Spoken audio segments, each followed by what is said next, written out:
guys, it's Mrs. C here with Cycle 1, Week 22. I'm going to jump right into the geography.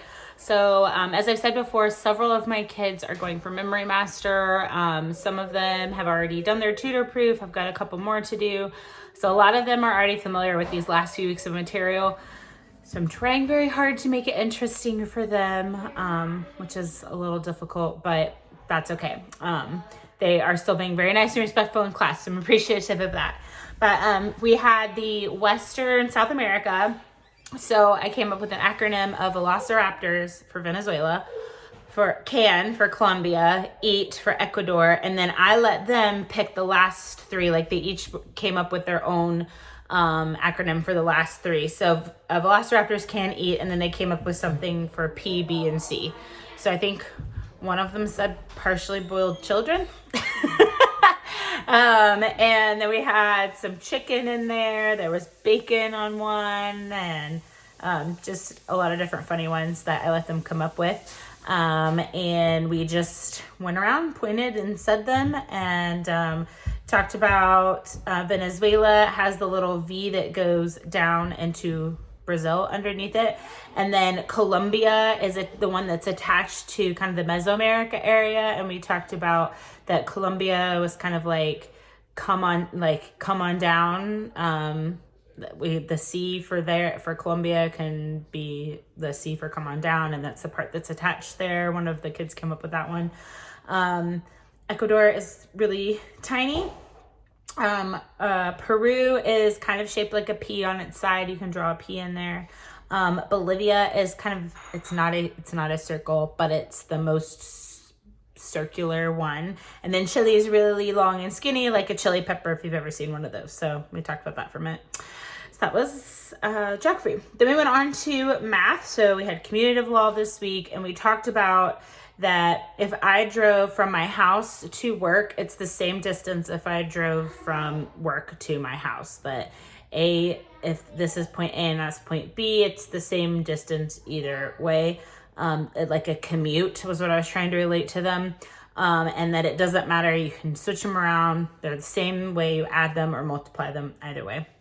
So then we just did A plus B equals B plus A. Said them over and over. This one's one of the more simple laws, so they caught on pretty quickly with that one. After math, we went over to Latin. They have got Latin down. They're almost annoyed that we have to do Latin at this point. So I just had them chant through it, reminded them how we know it's the fourth declension, us. And I didn't have it written up on the board, so we went in and filled it in with each one, and I challenged them to just say it instead of chanting it today. After Latin, we went over to science and talked about weather fronts. So we just did motions for these. So we did cold, like you're cold, and then warm, like you're really warm, warm like you're really warm, warm like you're hot and you're sweaty. Stationary, we just stood really still, kind of with our arms down at our sides, like soldiers. And then occluded, we kind of put our hands in front of our face. So we couldn't quite see all the way through. So we did those a few times, and I do have the science cards for this cycle. So I read them a little bit off the back of the science card, just about the different weather fronts, what makes a cold front, what makes a warm front, stationary and occluded, and what kinds of weather you get with those fronts. After science, we moved on to English, so we're into our linking verbs. And I don't have an awesome song for linking verbs, which I need to find one because I really have enjoyed our songs in our preposition chant for this year. But I don't have one, so we just chanted them over and over and over again. There's only 4, so it was super easy to chant through them.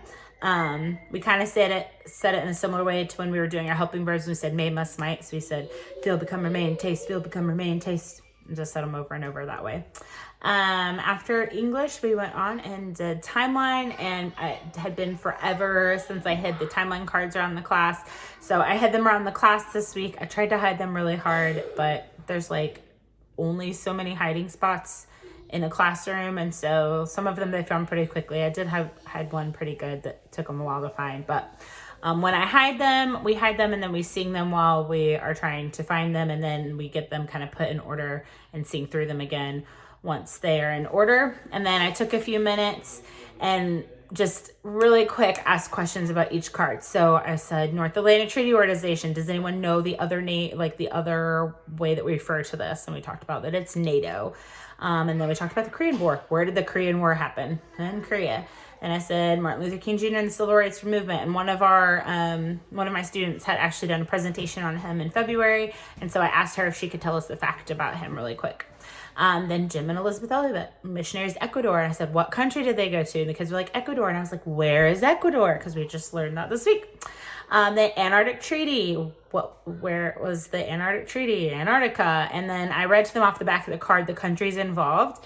And it was fun because the first few countries, you can tell why they were involved because they're down close to Antarctica. But then there were like, random ones in Europe that were involved. And of course, the U.S. was involved. And we just pointed out all of those countries and where they were. Then the Vietnam War, where did that take place? Vietnam.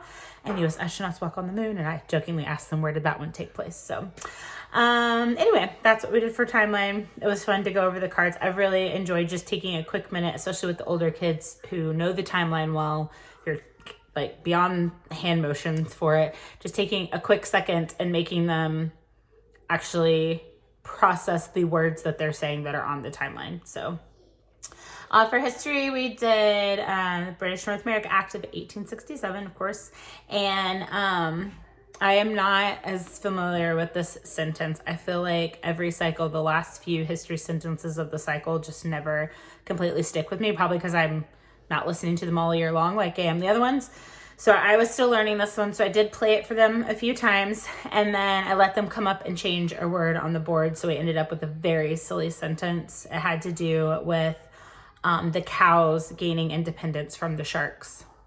That was what our sentence was about by the end. So after we got all our silly words in there, though, we had to go back through and replace it with the correct words. Not actually on the board, but just while we were saying it, we had to say the right words just to trigger our brain to get those right words in there. So that's what we did for history.